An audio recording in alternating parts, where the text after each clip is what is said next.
5वां पॉइंट है आपका काम करने का जो एरिया है, अगर वो क्रैम्प्ड है, मतलब जगह कम है, मशीनें ज़्यादा हैं, मशीनों में डिस्टेंस कम है, उनको उसके आउटलेट में या इनलेट में प्रॉपर सुविधाएं नहीं है, तो इसके वजह से क्रैम्प्ड एरिया होने की वजह से आदमियों का मूवमेंट भी कम हो जाता है, और आदमियों के मूवमेंट कम होने की वजह से उनको इनकन्वीनियंस होती है, सर्विसेज को इनकन्वीनियंस होती है, क्वालिटी स्टैंडर्ड को मेंटेन करना मुश्किल हो जाता है, केमिकल्स यूज़ करना या और भी जैसे लॉन्ड्री के अंदर काम होते हैं उसके अंदर प्रॉब्लम हो सकता है। इसके लिए आपके पास क्रैम्प्ड एरिया हो तो भी वो एक डिफ़िकल्ट पॉइंट हो सकता है।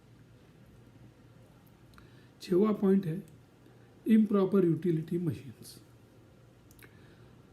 यूटिलिटी मशीन्स में जैसे मशीनों को स्टीम लगती है, इलेक्ट्रिक लगती है, कंप्रेसर के एयर लगता है, या फिनिशिंग मशीन को वैक्यूम्स लगते हैं। अगर इनके साइजेस भी बराबर नहीं होंगे तो मशीनों को जो required steam, water, hot water जो भी चीज़ें लगती हैं वो प्रॉपर टाइम से नहीं मिल सकती हैं, या उसमें टाइम में डिले होता है और इनकन्वीनियंस में आपका एडिशन होता है।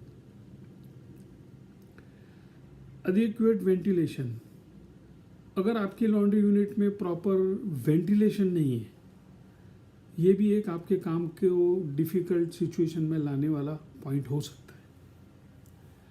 अगर वहाँ पे वेंटिलेशन बराबर नहीं हो तो जैसे ड्रायर प्लेसमेंट्स, ड्रायर आपके पास रहते हैं, वो ड्रायर को जो हवा लगती है वो हवा बाहर से नहीं आके उसी अंदर ही रोटेट होती रहती है, जिसके वजह से पॉसिबिलिटी होती है कि आपका ड्राइंग टाइम बढ़े, और वेंटिलेशन बराबर नहीं होने की वजह से आदमियों को भी कन्वीनियंस होता है। तो एक प्रॉपर टेम्परेचर मेंटेन होना अंदर ज़रूरी है। अगर वो कहीं बंद एरिया में है तो वो भी एक एडिशनल कॉस्ट हो सकता है, क्योंकि आपके एग्जॉस्ट चलते रहेंगे, या एयर को टेम्परेचर और ह्यूमिडिटी मेंटेन करने के लिए जो आपने इक्विपमेंट लगाया वो चलेंगे, तो कॉस्ट आपकी बढ़ेगी इसकी। 8वां पॉइंट है non standard piping, walls, electrification.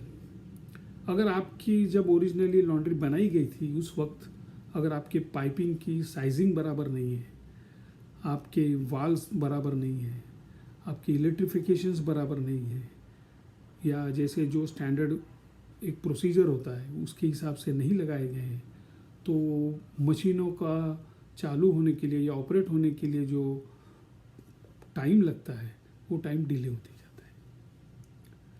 और इसकी वजह से, या अगर आपके पास नंबर ऑफ़ वॉशर्स ज़्यादा हैं तो नंबर ऑफ़ वॉशर्स में सबको एक साथ पानी उसी प्रेशर से मिलना मुश्किल हो जाता है। या समझो आप अपने स्टीम ड्रायर को दिया है और अगर उसकी पाई साइजिंग भी बराबर नहीं है, आपके यूटिलिटीज़ बराबर हैं, तो जो कंजम्पशन पैटर्न है वो ड्रायर को नहीं मिलने की वजह से उसके टाइमिंग भी बढ़ जाते हैं। वही सिचुएशन कैलेंडर मशीन के साथ में भी हो सकती है, या और भी फिनिशिंग मशीन के साथ में हो सकती है। इसका मतलब मशीन अपने प्रॉपर इफ़िशियंसी से काम नहीं कर सकती। 9वां पॉइंट है इम्प्रॉपर यूटिलिटी प्रेशर्स। जो यूटिलिटी के प्रेशर्स होते हैं मैंने बताया, जैसा स्टीम का प्रेशर है, एयर का प्रेशर है, पानी का प्रेशर है, हॉट वाटर का प्रेशर है, वो अगर प्रेशर बराबर नहीं हो तो मशीनों में टाइमिंग में बढ़ावा आ जाता है, जिससे आदमियों का टाइमिंग भी बढ़ जाता है, बैच साइज लंबी हो जाती है, तो ये बेसिकली आपके डिलेज में ऐड करता है। तो ये सब चीज़ें जो हैं इसको ऑप्टिमाइज करने की ज़रूरत होती है। 10वां पॉइंट है नो वर्क स्टार्ट शेड्यूल। अगर आपके पास में कोई शेड्यूल नहीं है काम शुरू करने के लिए, कि कपड़ा आ गया चालू किया, कपड़ा नहीं आया नहीं चालू किया, कभी 3 बजे आया, कभी 12 बजे आया, कभी, तो ये एक इरेगुलरिटी शुरुआत होती है जो इनडायरेक्टली सभी इंफ्रास्ट्रक्चर के मटेरियलों को ऐड करती है, और वो टोटल इनकन्वीनियंस आपको ऐड करता है, तो जिससे प्रॉपर सर्विस देना कस्टमर को आपको डिफ़िकल्ट हो जाता है, अंदर के ऑपरेशंस में डिफ़िकल्टी आती है। 11वां पॉइंट है अनट्रेंड मैनेजर एंड स्टाफ। आपका स्टाफ का ट्रेंड होना बहुत ज़रूरी है, क्योंकि मशीनें बोलती नहीं है, आदमी बोलते हैं।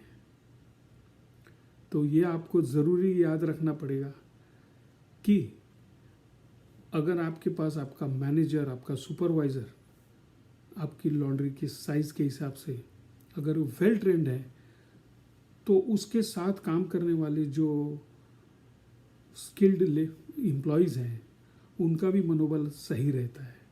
वो एक एक्सपेक्टेशन रखते हैं अपने सुपरवाइज़र और मैनेजर से। तो मैनेजर को पूरे इंफ्रास्ट्रक्चर के बारे में, लॉन्ड्री के बारे में, मशीनरों के बारे में, मेंटेनेंस के बारे में, यूटिलिटी मशीन के बारे में, कस्टमर के बारे में पूरा अपडेट होना बहुत ज़रूरी है, क्योंकि वही वो एटीट्यूड अपने एम्प्लॉयज़ को इम्पार्ट करते हैं। तो दोस्तों, ये बहुत ही इम्पोर्टेंट पॉइंट है कि आपकी मशीनें कितने भी अच्छी हों, लेकिन अगर आपका स्टाफ बराबर नहीं है, आपके मैनेजर सुपरवाइज़र बराबर नहीं है, वो अनट्रेंड है, तो उनको ट्रेन करने की ज़रूरत है। No SOP, no standard operating procedure. जैसा मैंने बताया कि स्टैंडर्ड ऑपरेटिंग प्रोसीजर होना बहुत ज़रूरी है, क्योंकि लॉन्ड्री शुरू करने के पहले बॉयलर या सर्विस इक्विपमेंट्स या कपड़े आना, उनको सॉर्टिंग करना, इसमें भी काफ़ी टाइम लगता है। उसको वेट करना, मशीन के हिसाब से उसमें लोड करना, और फिर आगे के प्रोसीजर फिर सीक्वेंस की तरह जाते हैं। आदमियों का जैसे वॉशरमैन की ड्यूटी पहले स्टार्ट होती है, फिर ड्राइंग वाले की शुरू होती है, फिनिशिंग वाले बाद में आते हैं। ये सब टाइमिंग का जो शेड्यूल करना पड़ता है, उसके लिए एक स्टैंडर्ड ऑपरेटिंग प्रोसीजर होना ज़रूरी है।